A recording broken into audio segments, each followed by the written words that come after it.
Pemirsa, tentunya masih bersama dengan kami dalam Berita Lampung.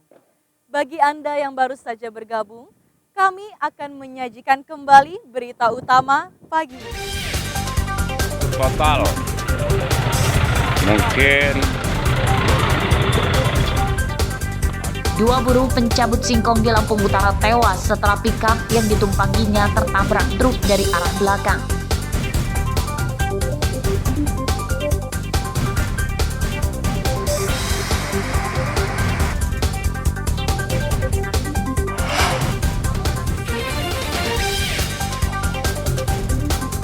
Pencurian kambing di Besuji dan tulang bawang kian merajalela.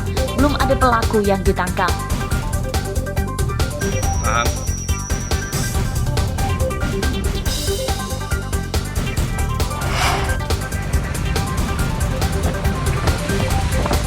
Kelangkaan BBM di Lampung belum teratasi pemerintah.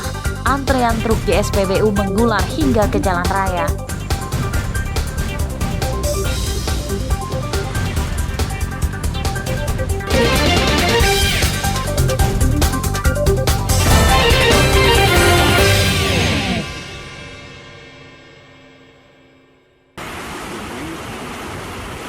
Dampak cuaca ekstrim menghantui warga desa Tanjung Sakti, Kecamatan Lemong, Kabupaten Pesisir Barat.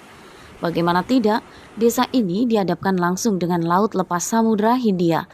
Warga khawatir ombak besar dari Laut Pasang akan merusak rumah mereka.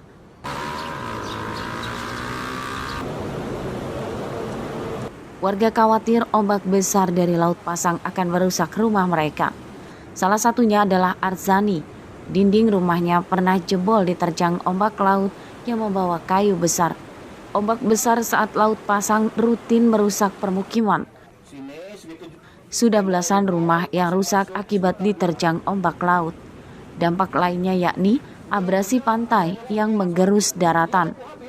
Karena dengan adanya pasang laut ini kan kalau waktunya gede, memang gede betul. Nah, bahkan ini bendung Timbok kita ini pernah jebol. Karena air laut tuh bawa kayu. Kapan Pak jebolnya? Ini udah 3 tahun yang lewat. Jebol. Ya, jebol. Ini ada baru dibikin. Lain rumah Bapak ada nggak rumah warga lain? Ada yang di ujung sana. Ada kemudian juga, ya? Samping ini. Pihak desa meminta bantuan pemerintah membangun tanggul penahan atau talut pemecah ombak supaya ombak tak sampai permukiman dan mencegah abrasi.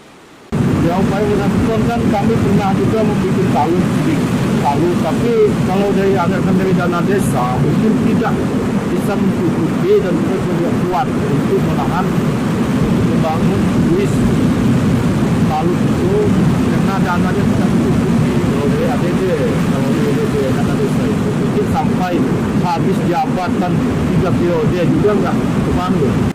Upaya penanganan bencana sudah dilakukan oleh Pamong Desa menggunakan dana desa. Pihak desa telah membangun tanggul penahan ombak sepanjang 250 meter. Namun tanggul itu masih kurang panjang dan pembangunannya tidak dilanjutkan karena keterbatasan anggaran. Rosandi melaporkan dari Pesisir Barat.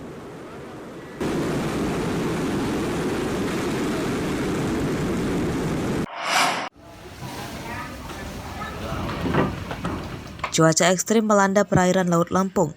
Tak hanya ombak tinggi dan angin kencang, menurut nelayan kini juga sering terjadi badai besar di tengah laut yang dapat mencelakakan perahu nelayan.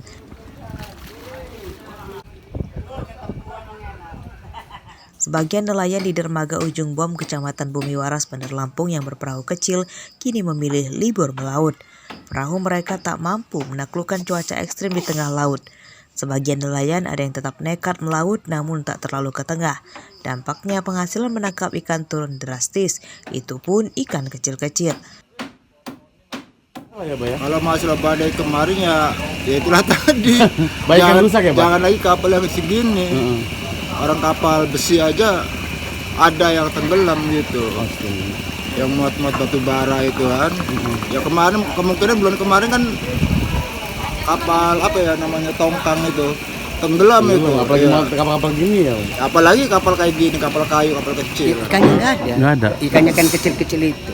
Yang ikan pilat untuk gilingan itu, untuk bakso. Ya, ikan kasar gede itu nggak ada. Nggak ada yang kasar. Penyebabnya apa sih Pak? Ikannya gede, harusnya kencang. Oh, gitu. Emang ikannya kok. Tambah gitu juga. Ah. Jadi kalau misalnya nggak turun gimana nelayan-nelayan? Ya libur. Tambah parah. Ini bener-benerin Baru ini. penghasilannya dari laut. Perkiraan terjadinya cuaca ekstrim di perairan Laut Lampung telah diumumkan petugas BMKG Maritim Lampung pada pekan lalu. Ketinggian ombak di tengah laut mencapai 4 meter, disertai angin kencang dan hujan lebat. Cuaca ekstrim diperkirakan selesai pada akhir Oktober 2022. Himbauan kami dari BMKG terkait adanya pasang maksimum ini, adanya potensi banjirop di hampir seluruh wilayah pesisir Lampung dari tanggal 24 hingga tanggal 31 nanti. Seperti itu. Waktu libur melaut dimanfaatkan nelayan untuk memperbaiki perahu dan alat menangkap ikan. Mereka berharap cuaca ekstrim segera berakhir dan mereka kembali melaut untuk mencari nafkah. Harsadi Saputra melaporkan dari Bandar Lampung.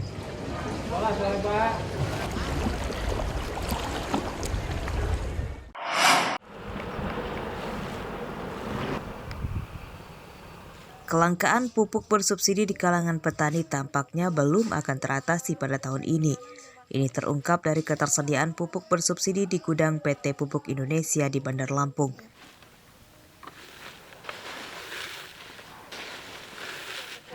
Pupuk bersubsidi jenis urea dan NPK sudah tersedia di gudang PT Pupuk Indonesia dan siap didistribusikan ke petani.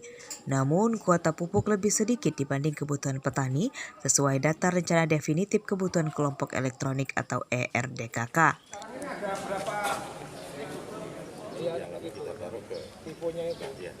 Misalnya kebutuhan pupuk jenis urea di Lampung pada akhir tahun ini lebih dari 550.000 ton, namun ketersediaannya hanya sekitar 300.000 ton. Jadi ada gap antara kebutuhan dan alokasi yang diberikan. Makanya ini yang menjadi kadang-kala petani yang masih kekurangan dengan jatah pupuknya. Solusi yang kekurangannya apa Pak? Solusi dari Pupuk Indonesia kekurangannya. Untuk kekurangan subsidi bagi petani ini, Pupuk Indonesia sudah menyiapkan pupuk non subsidi. Di masing-masing kios kita sudah siapkan untuk pupuk non subsidi, baik itu urea maupun NPK. Penyaluran pupuk bersubsidi di Lampung pada tahun 2022 hingga 25 Oktober lalu lebih dari 441.000 ton. Angka tersebut terdiri dari pupuk urea 230.000 ton, NPK 173.000 ton, SP36 17.000 ton, ZA 7.700 ton, dan organik hampir 6.000 ton. Pupuk bersubsidi didistribusikan melalui 17 gudang lini 3 yang melibatkan 63 distributor yang tersebar di Lampung. Harsadi Saputra melaporkan dari Bandar Lampung. Rampung mau. Rampung.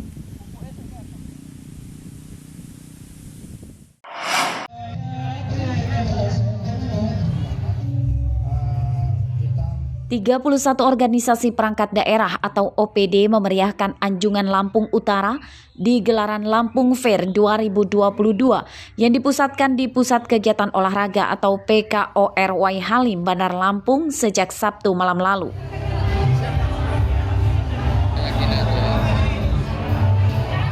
Anjungan Lampung Utara mengusung tema promosi budaya dan UMKM yang berperan penting dalam pemulihan ekonomi pasca dihantam badai pandemi COVID-19.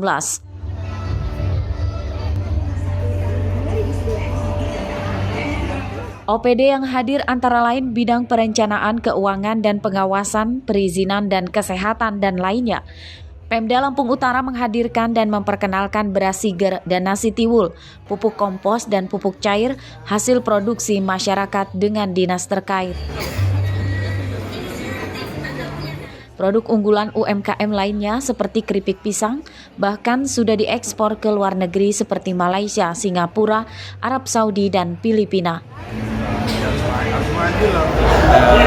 Pemerintah Provinsi Lampung untuk memberikan bantuan kepada Kabupaten Lampung Utara berupa hibah-hibah yang memang bisa melakukan.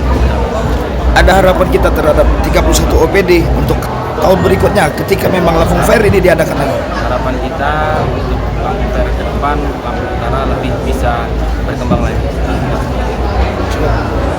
Karena yang paling penting ini kan memberikan informasi kepada publik tentang aktivitas apa yang sudah dilakukan oleh UPD.